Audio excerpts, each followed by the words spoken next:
प्राणांतिक उपोषण सोडण्याची विनंती. सोनम वांगचुक. उद्धव ठाकरेंना म्हणाले, माझं काही झालं तरी चालेल, पण देशाचं भलं झालंच पाहिजे. नीट परीक्षेतील पेपरफुटीच्या पार्श्वभूमीवर केंद्रीय शिक्षण मंत्री धर्मेंद्र प्रधान यांच्या राजीनाम्यासाठी दिल्लीच्या जंतर मंतर मैदानावर सोनम वांगचुक यांचे प्राणांतिक उपोषण सुरू आहे.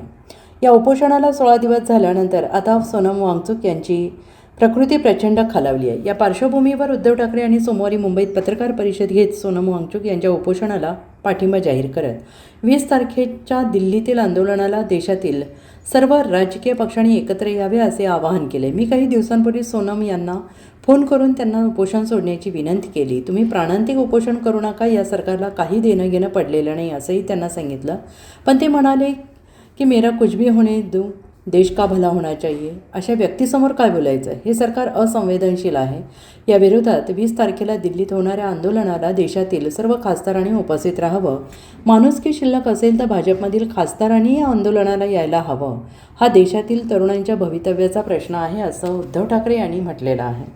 आजचा विषय महिनाभर चालू आहे. दिल्लीत जंतर मंतर येथे अभिजित दिपके यांनी हा विषय उचलला, आंदोलन सुरू केलं. हा तरुणांच्या भवितव्याचा प्रश्न आहे.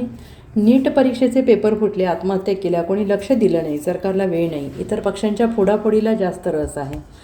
देशाचं नशीब फुटत आहे, त्यांच्याकडे लक्ष द्यायला वेळ नाही. सोनम वांगचुक यांच्या बुद्धिमत्तेचा आपण आदर करायला हवा, पण त्यांना देशद्रोही ठरवलं जातं आहे. त्यांच्या उपोषणाला 16 दिवस झाले तरी केंद्र सरकारला तिकडे लक्ष द्यायला वेळ नाही. अशा व्यक्ती एक एक करून जाव्यात हेच सरकारला हवे आहे. सोनम वांगचुक यांची प्रकृती खालावते आहे, त्यामुळे देशातील सगळ्या पक्षांनी आता एकत्र यायला हवं असं उद्धव ठाकरे यांनी म्हटलं आहे.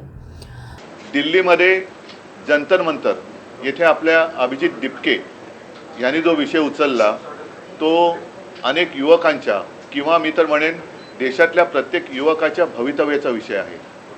नीट परीक्षेचे पेपर फुटले, त्याच्यानंतर अनेक विद्यार्थ्यांनी आत्महत्या केल्या, कोणी त्याच्याकडे लक्ष दिलेलं नाही आहे.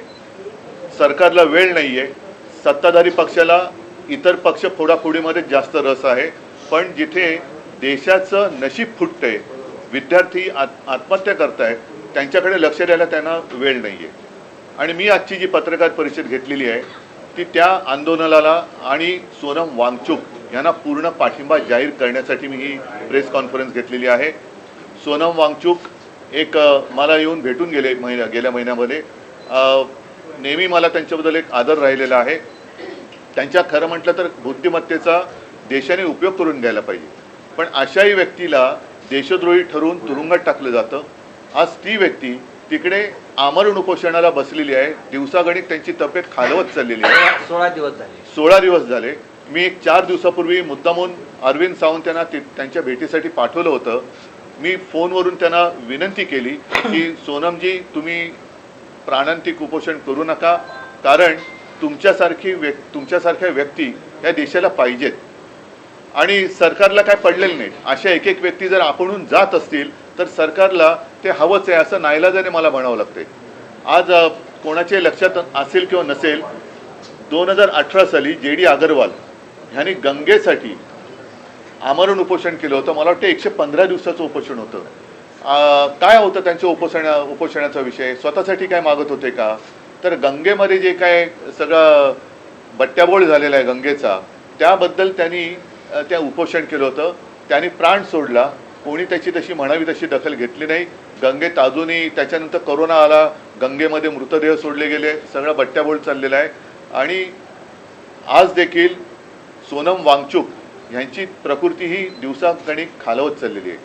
मी तर म्हणेन आज आता असा एक क्षण आलेला आहे, जरी मी या एका विषयासाठी प्रेस कॉन्फरन्स घेत असलो तरी सगळ्या जणांनी सगळे विषय घेण्याची आवश्यकता आहे असं नाही. मात्र एखादा विषय जरूर असा असायला पाहिजे की त्याच्यावरती देशातल्या सर्व राजकीय पक्षांनी एकत्र यायला पाहिजे. मी अजूनही तिथे कोणी पक्षाचे झेंडे घेऊन जावे या मताचा नाही आहे, कारण अभिजित दिपके हा युवक देशातल्या युवकांचा आवाज तिकडे उठवतोय आणि हे युवक जे आहेत हे सुशिक्षित आहेत. म्हणजे आज सकाळी मी ते सोशल मीडियावरती बघितलं, ते असेल तर भयानक आहे, कारण 20 तारखेला मला वाटतं त्यांनी मोर्चा आयोजित केलेला आहे आणि अभिजित दिपकेने असा एक दावा केलेला आहे की येत्या 20 तारखेच्या आत काही गुंड तिकडे सोडून हिंसाचार माजून हे आंदोलन उधळून लावण्याचा काही जणांचा प्रयत्न आहे. हे फार हिणकस आणि नीच वृत्तीचे लक्षण आहे. एकूणच सोनम वांगचुक आहेत, अभिजित दिपके आहे आणि सगळे जे काही युवक आहेत हे कोणासाठी लढत आहेत? देशातल्या सर्व युवकांनीच नव्हे तर त्यांच्या पालकांनी सुद्धा जागं झालं पाहिजे की अरे आत्महत्या करणारा हा जरी त्यांचा मुलगा होता किंवा त्यांची मुलगी होती, पण कदाचित उद्या आपल्यावरती वेळ येऊ शकते.